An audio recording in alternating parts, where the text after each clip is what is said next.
To my class. तो हम लोग क्लास 9 के डेमोक्रेटिक पॉलिटिक्स का चैप्टर 3 इलेक्टोरल के पॉलिटिक्स के बारे में पढ़ रहे थे। तो इससे पहले की क्लास में हम लोग देखे जो इलेक्शन कैंपेन होता है और जो पोलिंग डे होता है उसमें क्या होता है। आज हम लोग देखेंगे what makes election in India democratic. तो इंडिया में ऐसा क्या होता है इलेक्शन में जो कि उसको एक डेमोक्रेटिक इलेक्शन बनाता है।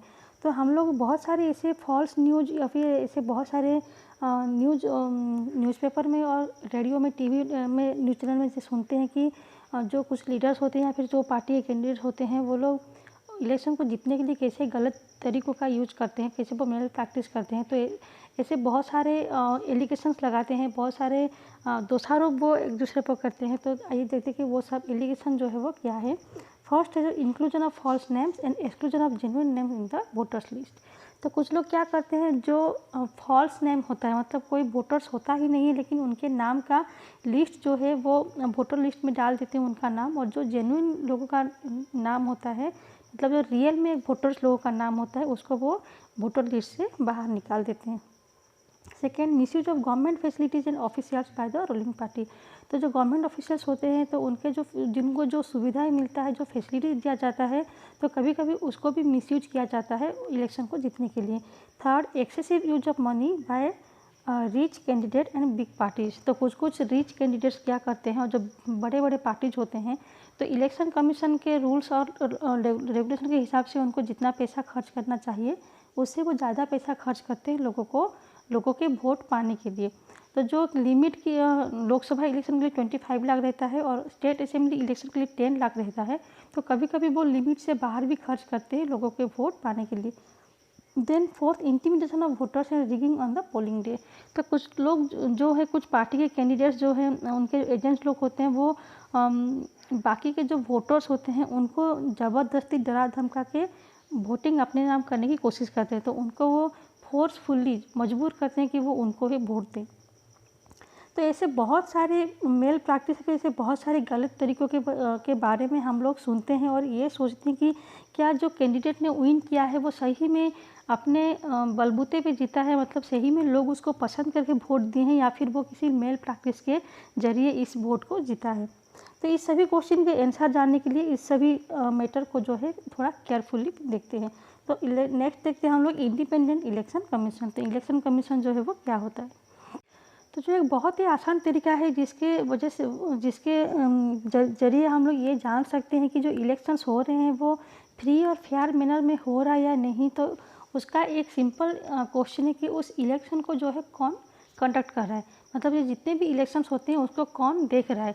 तो जो भी इलेक्शन को करवा रहा है या फिर कंडक्ट कर रहा है वो किसके आदमी है, क्या वो एक इंडिपेंडेंट ऑर्गेनाइजेशन है या फिर वो गवर्नमेंट के इन्फ्लुएंस में आते हैं या फिर गवर्नमेंट उनको अपने डिसीजन को चेंज करने के लिए प्रेशराइज कर सकते हैं या फिर उन ऑर्गेनाइजेशन के पास उतने पावर होते हैं कि वो सभी इलेक्शन को फ्री एंड फेयर मैनर में कंडक्ट कर पाए।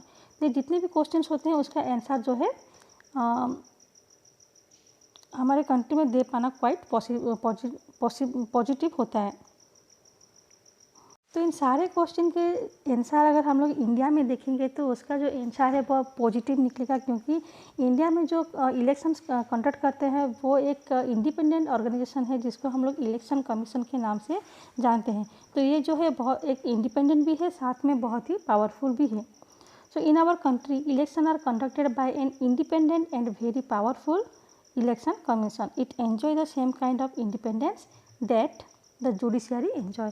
तो जैसे हमारे कंट्री में जुडिशियरी एक सेपरेट ऑर्गन होता है, क्योंकि वो जो है एक इंडिपेंडेंट ऑर्गन होता है जुडिशियरी, ठीक उसी तरह जो इलेक्शन कमीशन होता है वो भी एक सेपरेट और इंडिपेंडेंट ऑर्गेनाइजेशन होता है। द चीफ इलेक्शन कमिश्नर और the CEC is appointed by the president of India. और जो इलेक्शन कमीशन के चीफ होते हैं उनको इंडिया के प्रेसिडेंट खुद अपॉइंट करते हैं। But once appointed the chief election commissioner is not answerable to the president और द गवर्नमेंट। अगर उनको एक बार अपॉइंट दे दिया गया चीफ इलेक्शन कमिश्नर को तो उनको अपने पावर से हटा पाना जो है वो मुश्किल होता है। साथ ही जो चीफ कमिश्नर होते हैं वो ना ही प्रेसिडेंट को आंसरेबल होते हैं और ना ही प्राइम मिनिस्टर को या फिर किसी भी गवर्नमेंट को वो आंसरेबल होते हैं। मतलब वो जो कोई भी डिसीजन लेते हैं वो अपने दम पे लेते हैं, अपने पावर के हिसाब से ले सकते हैं। उनके डिसीजन को ना कोई इन्फ्लुएंस कर सकता है, ना उनको कोई प्रेशराइज कर सकता है, वो ना वो किसी को उनको आंसर देना पड़ता है। Even If the ruling party or the government does not like what the commission does, it is virtually impossible for it to remove the CEC.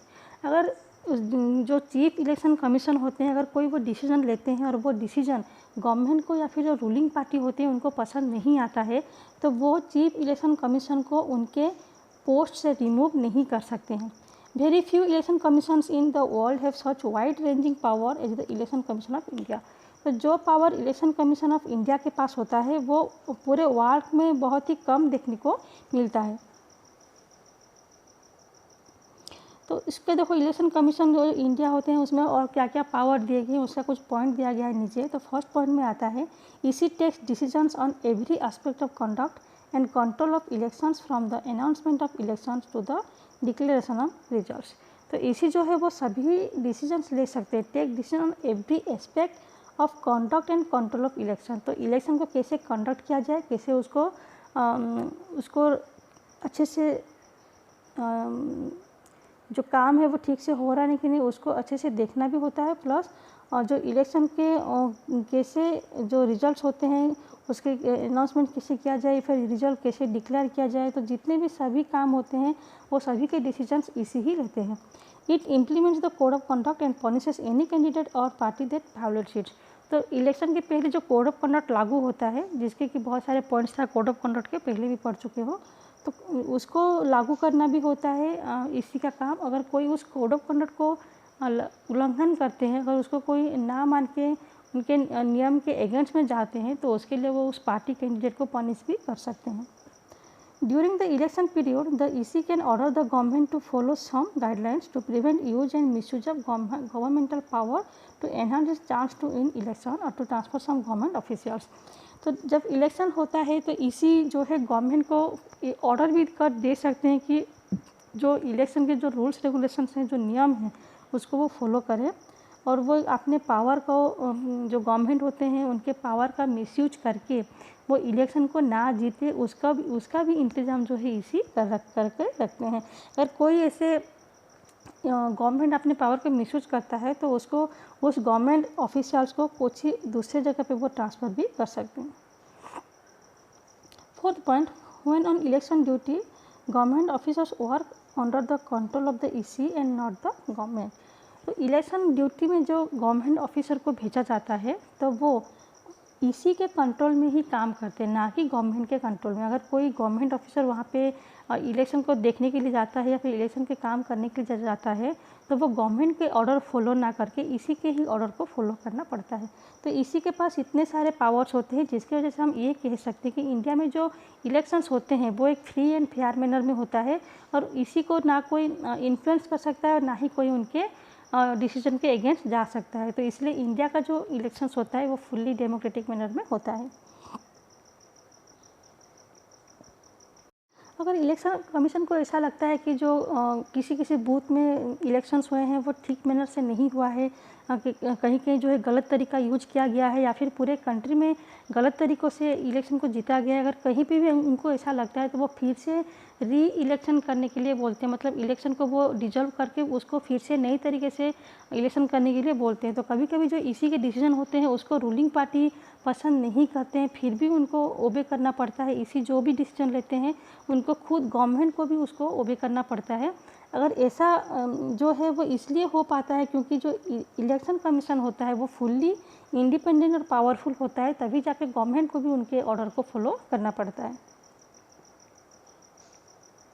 तो ये था इंडिपेंडेंट इलेक्शन कमीशन. अब देखते हैं पॉपुलर पार्टिसिपेशन.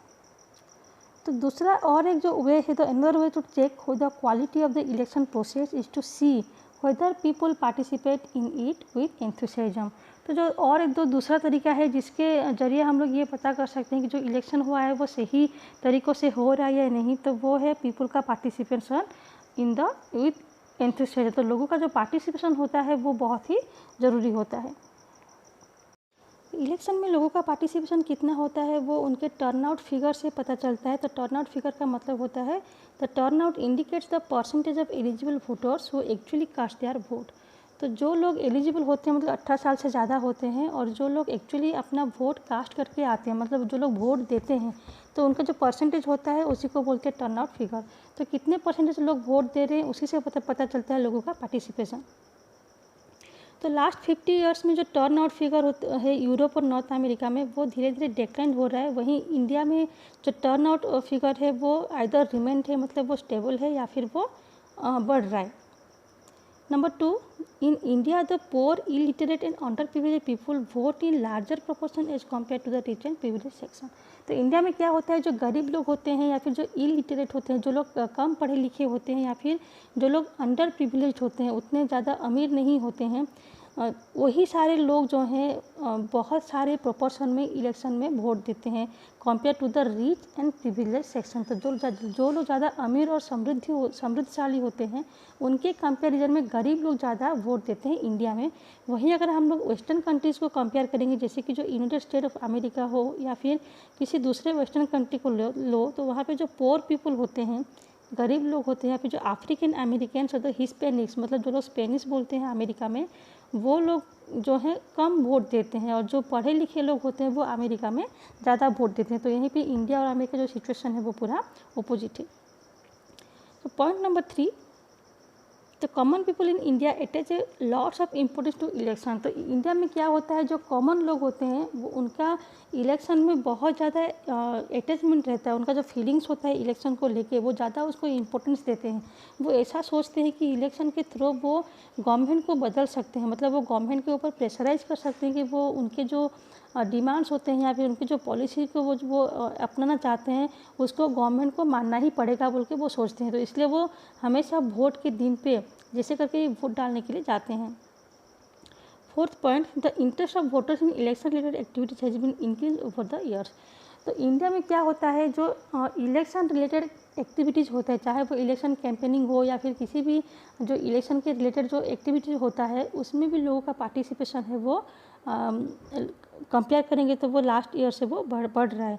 तो इन द 2004 इलेक्शन, तो 2004 election में क्या देखा गया कि more than 1/3 voters took part in a campaign related activities. तो 1/3 से ज़्यादा वोटर्स जो है वो खाली कैंपेनिंग रिलेटेड एक्टिविटीज़ में पार्टिसिपेट किए थे। वहीं more than half of the people identified themselves as being close to one or other political party. तो हाफ से ज़्यादा लोग जो हैं वो किसी ना किसी पॉलिटिकल पार्टी से वो इमोशनली या फिर वो फिजिकली अटैच्ड हो या फिर उनसे ज़्यादा क्लोज हो रहे हैं, ऐसा देखने को मिला है। वहीं 1 आउट ऑफ एवरी 7 वोटर्स, तो हर 7 वोटर में से एक वोटर जो है वो किसी ना किसी पॉलिटिकल पार्टी के मेंबर बना है। तो ये जो लोगों का पार्टिसिपेशन है इलेक्शन रिलेटेड एक्टिविटीज़ में वो भी धीरे धीरे लास्ट ईयर से देखें तो इंक्रीज हो रहा है। तो ये था पीपल्स पार्टिसिपेशन और the popular participation in the election. अब देखते हैं the acceptance of election outcomes. तो लोग जो इलेक्शन आउटकम्स निकलता है, जो रिजल्ट निकलता है, उसको कैसे एक्सेप्ट करते हैं उसके बारे में देखते हैं।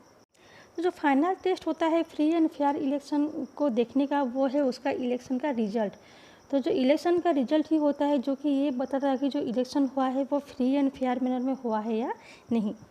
तो जो आउटकम्स निकलता है अगर वो हमेशा पावरफुल लोगों को अगर फेवर करता है तो ऐसे सिचुएशन में जो रूलिंग पार्टी होंगे वो कभी भी इलेक्शन को हारेंगे ही नहीं, या फिर जो लॉसिंग पार्टी है वो कभी भी ऐसे रिजल्ट को एक्सेप्ट नहीं करेंगे जो इलेक्शन की रिगिंग के थ्रू उसको विन किया गया, मतलब ज़बरदस्ती लोगों को डरा धमका के जो इलेक्शन को विन किया गया हो, ऐसे इलेक्शन रिजल्ट को वो लॉसिंग पार्टी जो होते हैं वो जनरली एक्सेप्ट नहीं कर पाते हैं।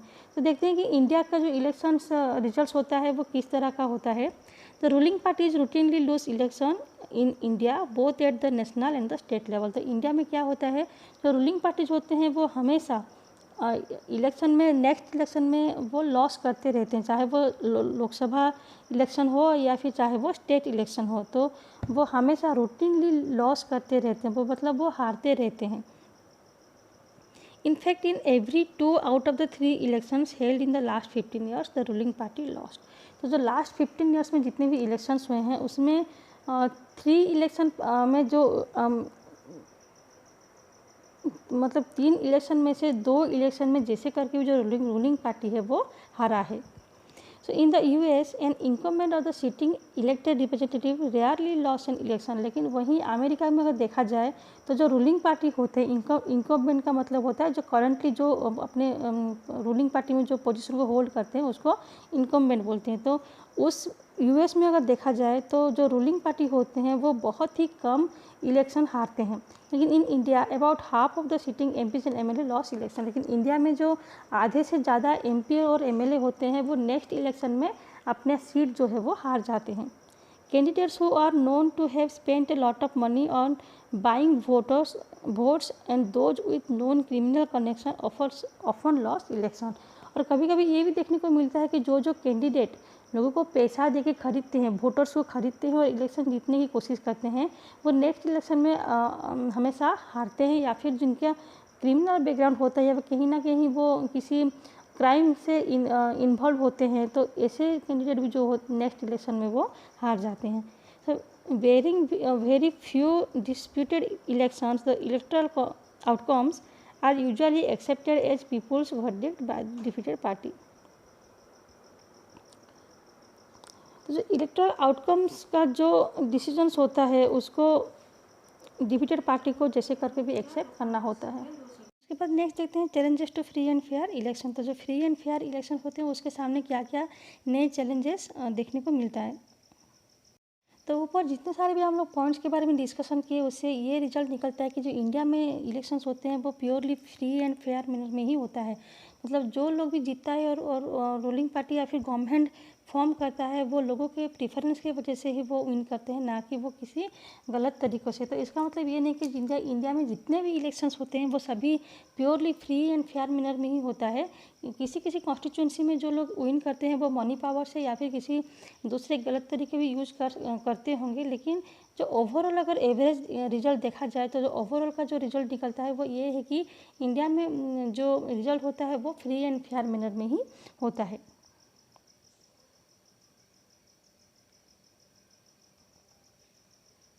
तो इसके बाद भी हमारे मन में ऐसे बहुत सारे क्वेश्चंस उठता है कि जो लोग जीतते हैं क्या लोग उनको जो वोट देते हैं उनका उसके ऊपर सही नॉलेज होता है या नहीं, या फिर वोटर के पास सच में कोई रियल चॉइस होता है जिससे कि वो कौन सा कैंडिडेट सही है और कौन सा कैंडिडेट नहीं, उनके बीच में वो फ़र्क कर पाते हैं। तो ऐसे बहुत सारे क्वेश्चंस होते हैं इलेक्शन के रिजल्ट को लेके। तो उसका जो कुछ क्वेश्चन है वो नीचे बहुत सारे पॉइंट्स दिया गया है, तो उसके बारे में अभी देखते हैं।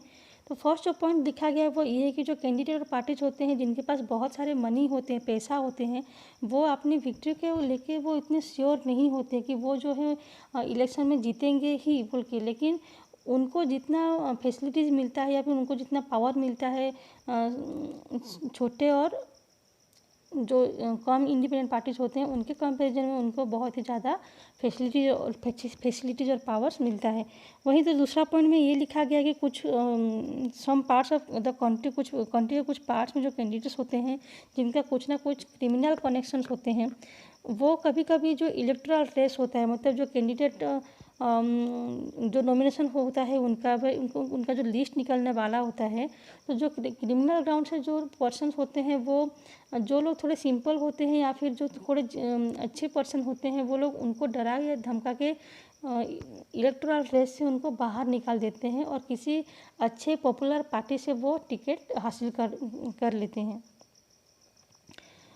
वहीं some families tend to dominate political parties, tickets are distributed to relatives from this families. तो वहीं ये भी देखा जाता है कि किसी पार्टी में उनके ही फैमिली मेम्बर जो है पार्टी को डोमिनेट करके रख देते हैं, तो जो टिकट मिलता है वो खाली पार्टीज के फैमिली मेम्बर्स वालों को ही मिलता है।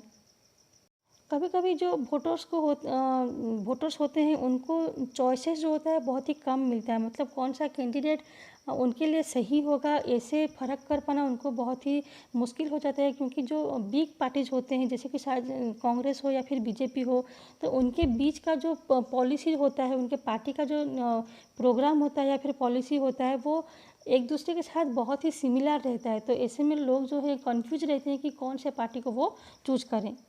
वहीं अगर हम लोग स्मॉलर पार्टी देखें, जो छोटे-मोटे पार्टी होते हैं या फिर जो इंडिपेंडेंट पार्टीज़ कैंडिडेट्स होते हैं, उनको बहुत ज़्यादा सफ़र करना पड़ता है, उनको बहुत ज़्यादा स्ट्रगल करना पड़ता है बिग पार्टी के कंपैरिजन में। तो बिग पार्टीज़ को जितना सुविधा मिलता है या फिर जो पावरफुल पार्टी को जितना एडवांटेज मिलता है, फैसिलिटीज़ मिलता है, उतना इंडिपेंडेंट और स्मॉल पार्टी को नहीं मिल पाता है। तो ये सभी चैलेंजेस जो है इलेक्शन में पॉलिटिकल पार्टीज़ को फेस करना पड़ता है।